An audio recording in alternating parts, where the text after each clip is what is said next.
Today, I'm going to show you guys how to flip a quad. So I bought a Polaris Predator 500 for $1,100. It came in mint blue with the front gray cover.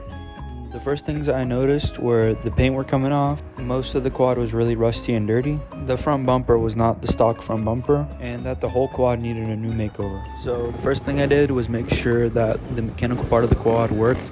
So I did a couple donuts, checked the shifting, made sure everything started when I wanted to start, and that the fuel actually worked. After that, I started taking everything apart.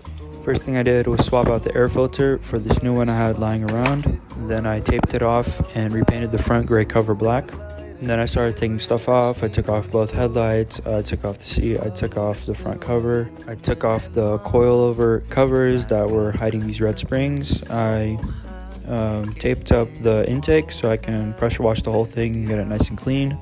As you can see, the original paint was black, but the owner decided to paint it blue. And after years of the paint sitting in the sun, it started peeling off. So I took off the hardware from the front cover. I sandpapered it down and primered it. Then I painted it with this nice glossy red that I bought from AutoZone. It turned out way better than I expected, especially for a rattle can job and for being my first time. So since it turned out so well, I decided to do the same thing with the rear. As you can see, this is how the quad looks like with no plastics or anything. It's pretty naked looking, and it honestly doesn't look that good.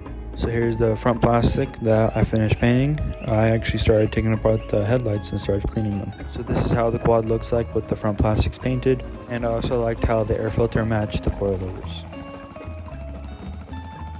So here I finally finished up painting the rear. Honestly, didn't turn out as good as I wanted it to turn out, but all that matters is that it was painted red.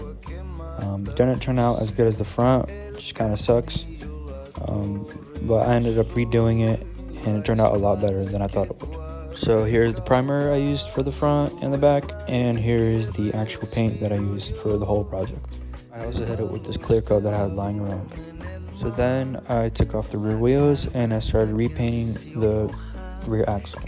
So here I took off each wheel, and since the wheels were pretty rusty, I decided to hit them with a little bit of steel wool. And while the front tires were off, I repainted the front axle, or thing that holds the wheel, black.